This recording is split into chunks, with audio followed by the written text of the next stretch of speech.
Bismillahirrahmanirrahim. Assalamualaikum warahmatullahi wabarakatuh. Perkenalkan, saya Nur Inayat Tompo dari kelompok 5. Pada kesempatan kali ini saya akan mereview sedikit isi dari buku yang berjudul Filsafat Ilmu Pengetahuan. Nah, yang pertama, perlu kita ketahui ada beberapa unsur di dalam buku tersebut yang harus kita ketahui. Yang pertama itu judulnya, seperti yang sudah tadi saya sebut, judulnya yaitu Filsafat Ilmu Pengetahuan, dan buku ini ditulis oleh Profesor Dr. Haji Jalaluddin, dan ini diterbitkan oleh PT Raja Grafindo Persada. Nah, buku ini juga diterbitkan pada tahun 2013, tempat terbitnya yaitu di Jakarta, yang berjumlah halamannya itu 340 halaman. Dalam buku ini tuh banyak menjelaskan tentang bagaimana itu filsafat, terus perkembangan ilmu pengetahuan dari zaman ke zaman. Nah, bagian yang pertama itu pendahuluan, yang dimana penulis ini menceritakan bagaimana pandangannya tentang ilmu pengetahuan di abad sekarang. Seperti yang kita tahu, di abad ke-20 ini telah banyak prestasi yang muncul dalam bentuk ilmu pengetahuan, seperti banyaknya lomba-lomba akademik dan seperti hal lainnya. Nah, terus satu unsur dari ilmu pengetahuan yang sangat berkembang saat ini yaitu kreativitas. Kreativitas ini banyak diwujudkan dalam produk-produk, baik itu produk makanan atau teknologi, dan itu sangat bermanfaat di kehidupan sekarang. Tapi kreativitas ini juga terkadang bagi individu itu salah mengaplikasikannya, seperti yang bisa kita lihat banyak di bidang sosial, bidang politik. Ilmu pengetahuan yang mereka dapatkan selama mereka ada di pendidikan itu disalahgunakan. Seiring dengan berjalannya zaman, ilmu pengetahuan ini ternyata dapat juga membawa kekhawatiran bagi umat manusia, seperti terdapatnya krisis kemanusiaan, yang dimana ilmu pengetahuan ini diharapkan dapat menyelesaikan semua masalah, tetapi terkadang dari individu manusia yang sendiri itu salah menggunakannya, seperti yang telah saya jelaskan tadi. Salah satu contohnya itu misalnya dari hukum Newton, itu yang mengatakan bahwa ada dua arah kutub yang berbeda. Ya, hukum ini telah digunakan dalam banyak produk, salah satunya itu produk senjata. Nah, ternyata produk senjata ini telah digunakan oleh bangsa Eropa untuk menindas atau menjajah negara lain, yang dimana ini salah satu dampak buruk dari berkembangnya ilmu pengetahuan. Nah, untuk review selanjutnya saya akan berikan kepada saudara saya. Saya Sarah Amini akan melanjutkan review dari buku ini mengenai ilmu pengetahuan dari zaman ke zaman. Sebagai makhluk multidimensial dan unik, di dalam diri manusia itu terdapat rahasia yang tak pernah terungkapkan secara utuh dan tuntas.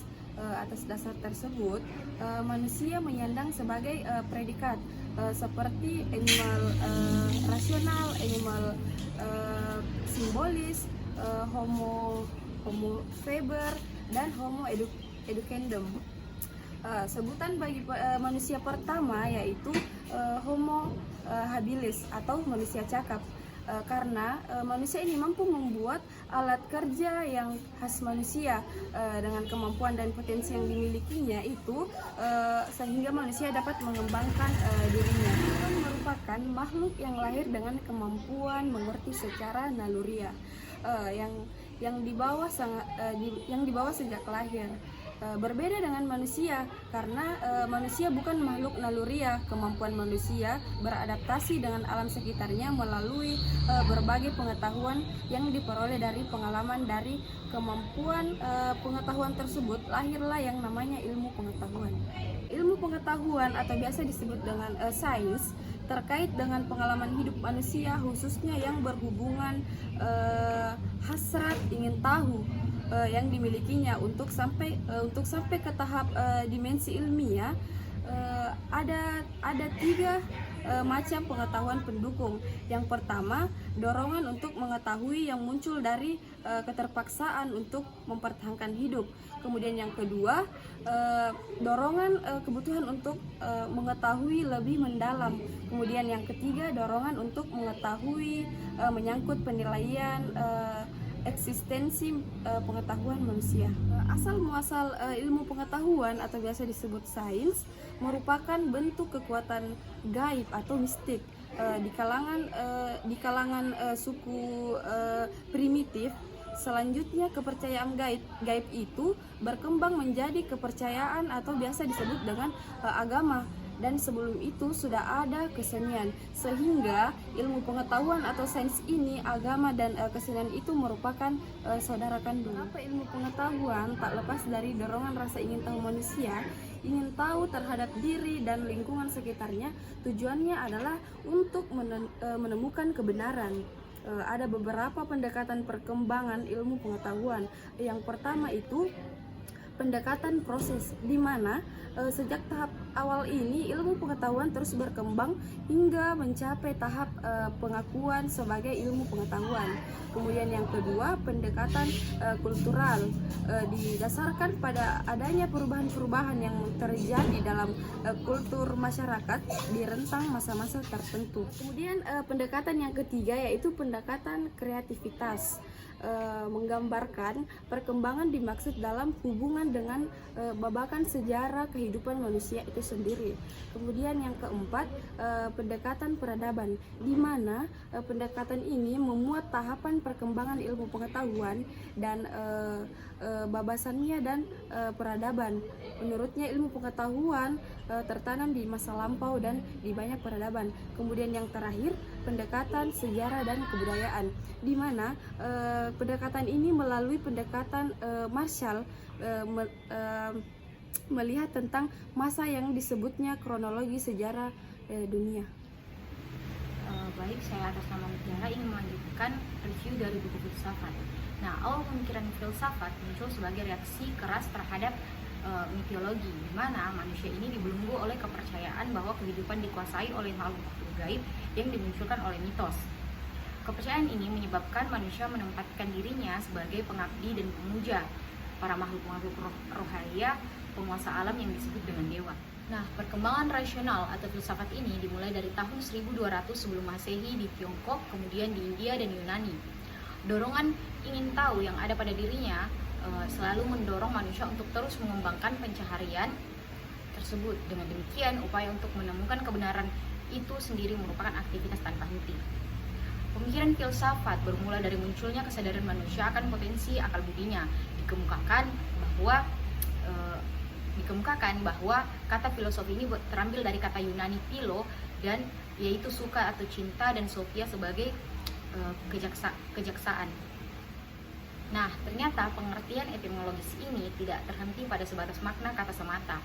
Para pakar dalam bidang kajian filsafat mencoba memperluas makna yang terkandung dari kata aslinya itu. Sekian review dari saya. Selanjutnya saya serahkan kepada teman kelompok saya yang selanjutnya. Ia akan melanjutkan review dari buku Filsafat Ilmu Pengetahuan, Pengetahuan dan Ilmu Pengetahuan. Dalam Kamus Besar Bahasa Indonesia, pengetahuan adalah segala sesuatu yang diketahui berkenan dalam hal mata pelajaran yang ada di sekolah. Sedangkan ilmu pengetahuan adalah ilmu yang dapat diuji atau dibuktikan kebenarannya. Pengetahuan diperoleh dari hasrat ingin tahu. Jadi jika hasrat ingin tahu seseorang itu tinggi, maka semakin banyak pengetahuannya. Pengetahuan itu sendiri diperoleh dari pengalaman manusia terhadap dirinya dan lingkungan di sekitarnya. Baik itu diperoleh dari indera peraba, pendengar, penciuman, indera perasa, atau indera penglihatan terkumpul dalam diri manusia. Sejak ia sadar, ia akan sadar akan dirinya hingga ke usia lanjutnya sepanjang hayatnya. Pengetahuan diperoleh melalui pengalaman, dan pengetahuan berbeda dengan ilmu pengetahuan. Manusia adalah makhluk yang berpikir, selalu ingin tahu akan sesuatu. Rasa ingin tahu mendorong untuk manusia mengemukakan pertanyaan. Bertanya tentang dirinya, lingkungan, ataupun lingkungan di sekitarnya. ataupun berbagai peristiwa yang terjadi sekitarnya. Dengan bertanya, manusia akan mengumpulkan segala sesuatu yang diketahuinya. Begitu juga dengan cara manusia mengumpulkan segala sesuatu yang diketahuinya ataupun pengetahuannya. Melalui proses berpikir secara alami ini, manusia mencoba mengenal, mempelajari, memahami yang ada di lingkungan sekitarnya. Misalnya, dari pengalaman seseorang mengetahui bahwa api itu panas, ataupun pengalaman seseorang yang jika melihat awan mendung, ia akan segera mengangkat pakaiannya. Pengetahuan pada dasarnya dan ciri-ciri ingin tahu sebagai kodrat manusia. Rasa ingin tahu manusia boleh dikatakan tidak pernah ada batasnya. Selalu ingin mencari tahu dan menemukan hal-hal yang baru. Didorong dengan rasa ingin tahunya, manusia berupaya untuk menemukan jawabannya. Dengan demikian, ilmu pengetahuan akan terus berkembang seiring zamannya dan akan dilakukan oleh para ilmuwan. Review buku dari saya, sekian dari saya, dan terima kasih. Dalam kehidupan manusia, ilmu pengetahuan digunakan untuk sebagai alat bantu. Nah, manusia dalam menanggulangi masalah-masalah dalam kehidupan sehari-hari itu harus mempunyai ilmu pengetahuan yang dimana itu dapat membantu manusia untuk memprediksi, mengontrol, memanipulasi maupun menguasai alam. Nah, filsafat sebagai suatu cara pencarian kebijakan memiliki cabang-cabang yang saling berkaitan. Nah, lapangan akal pikiran dalam filsafat itu meliputi ada ontologi, epistemologi, dan aksiologi.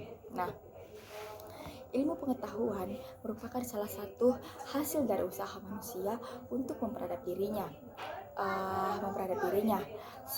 untuk mengetahui kebenaran adalah tujuan yang paling utama dari manusia. Jadi di sini kita diajarkan untuk mencari kebenaran sebagai manusia. Nah, kebenaran merupakan suatu hubungan tertentu antara suatu kepercayaan dengan suatu fakta atau lebih di luar kepercayaan. Epistemologi berasal dari bahasa Yunani, epistem atau pengetahuan yang benar atau pengetahuan ilmiah. Nah, sedangkan logos yang berarti teori. Dengan demikian, secara epistemologis dapat diartikan sebagai cabang filsafat. Jafar ingin melanjutkan review dari buku ini mengenai tentang kelebihan dan kekurangan buku ini. Adapun kelebihan dari buku ini yang pertama yaitu kehadiran buku ini sangat penting, artinya terutama untuk kalangan pengkaji filsafat pendidikan atau akademisi maupun masyarakat, dapat dijadikan referensi bagi pengembangan kurikulum dan praktisi pendidikan. Yang kedua, buku ini menyajikan beberapa argumen terkait dengan filsafat, mulai dari filsafat timur jauh sampai filsafat zaman Praskortes mengenai filsafat pendidikan. Baik, yang ketiga, buku ini masih bersifat teoritis saja. Solusi dan melaksanakan pendidikan seperti carut marutnya pendidikan dan bagaimana idealnya seharusnya pendidikan dilaksanakan di Indonesia tidak disajikan dalam buku ini. Baik, adapun kekurangan dari buku ini ya, yang pertama, buku ini sama seperti buku-buku filsafat pendidikan yang dalam penyajiannya masih menggunakan alur berpikir datar-datar saja. Yang kedua, sudut pandang buku ini memberikan tips-tips atau upaya-upaya dalam mengatasi problematika pendidikan, baik dari sudut pandang filsafat maupun sudut pandang dari pendidikan dari itu sendiri. Yang ketiga, jika filosofi pendidikan ini dirumuskan secara matang dan selanjutnya diaplikasikan secara benar, tentu saja tidak akan melihat keletahan karut marutnya sistem pendidikan di negeri ini. Baik, mungkin cukup sekian dari review buku ini. Lebih dan kurangnya mohon dimaafkan. Assalamualaikum warahmatullahi wabarakatuh.